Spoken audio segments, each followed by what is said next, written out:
আমাদের আম্মাজান বিষ্ণু ইসা ইসলামের স্ত্রীরাও ওমরে ফারুককে ভয় পেতেন। সুবহানাল্লাহ কইবেন না? মাঝে মাঝে বিষ্ণু ইসা ইসলামের সাথে আম্মাজান আয়েশার ঝগড়া হতো, হতো না? আপনাদের ফ্যামিলিতে ঝগড়া হয়? হয় না?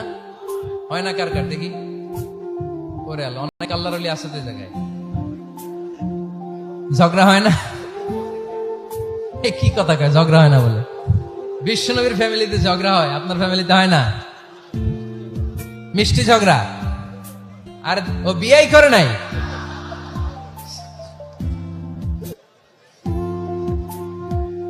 ঝগড়া তো হবেই, দাম্পত্য জীবনের মজাটাই তো এখানে।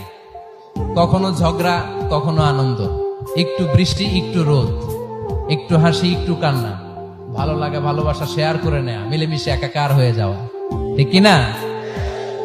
তো আল্লাহর হাবিব সাল্লাল্লাহু আলাইহি ইসলামের সাথে আম্মাজান আয়েশার ঝগড়া হতো। তো একদিন ঝগড়া হয়ে দুইজন রেগে আছে। খবরদার দুইজন রেগে থাকবেন না, আবার একজন রাগলে আরেকজন থেমে যাবেন, কারণ এই ছোট্ট ঝগড়া থেকে এটা অনেক সময় বিচ্ছেদের দিকে গড়ায়। আমার প্রিয় ফরিদপুরবাসী, ভাবি রেগে গেলে আপনি রাগেন না, ওই দিন আপনি একটু ঠান্ডা থাকেন। আবার আপনি রেগে গেলে, আমার মাইকের আওয়াজ যদি ভাবিরা শুনেন, আপনারা রেগে যায় না, একটু ঠান্ডা থাকবেন। দুইজনে রেগে গেলে তো তৃতীয় বিশ্বযুদ্ধ শুরু হবে, তাই না?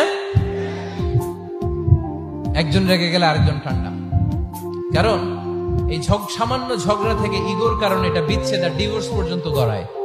আর শয়তান এখানে উস্কানি দেয়, কারণ ইমানদারদের ফ্যামিলি ভাঙতে পারলে শয়তান সবচেয়ে বড় খুশি হয়, আর ইমানদারদের ফ্যামিলি টিকে থাকলে খুশি হয়ে যায় কে? আম্মাজান আয়েশা রাদিয়াল্লাহু তাআলা আনহার সাথে বিষ্ণু ইসা ইসলামের ঝগড়া হতো মাঝে মাঝে।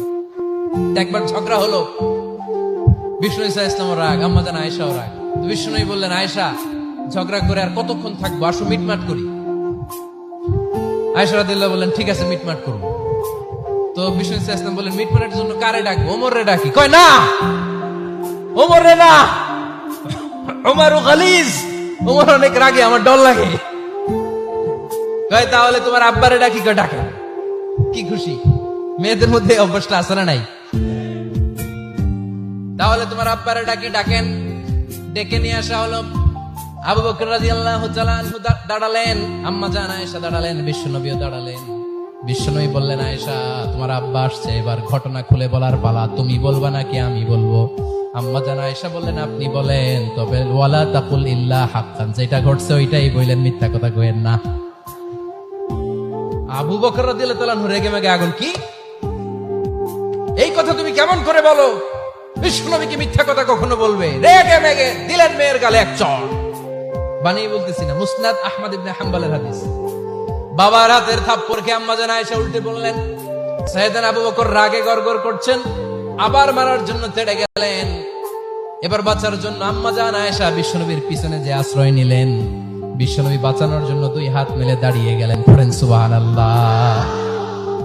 বিশ্বনবী যখন দুই হাত মেলে দাঁড়িয়ে গেলেন, সাইয়েদনা আবু বকর রাদিয়াল্লাহু আনহু থেমে গেলেন। সাইয়েদনা আবু বকর রাদিয়াল্লাহু তাআলা আনহু ঘর থেকে বের হয়ে বারান্দায় দাঁড়ালেন। পড়েন সুবহানাল্লাহ। এবার বিশ্বনবী আম্মাজান আয়েশার কাছে যেয়ে বলেন, ইয়া আয়েশা, কাইফা রাআইতিনি আনকাসতুকি মিনার রাজুল, দেখছো কেমনে বাঁচাইলাম? আমি না থাকলে ভর্তা বানাই ফেলতো আজকে। আমি বাঁচাইছি তোমারে, আমি, আমার লগে ঝগড়া করো তুমি। লজ্জায় পড়ে আম্মাজান আয়েশা খিলখিল করে হেসে দিলেন, বিশ্বনবীও হেসে দিলেন। দুইজনের হাসির মধুর আওয়াজ শুনে সাইয়েদনা আবু বকর বাইরে থেকে অবাক, কিরে এতক্ষণ না ঝড় তুফান, এখন দেখি হাসি। সালাম দিয়ে অনুমতি নিয়ে ভিতরে ঢুকলেন।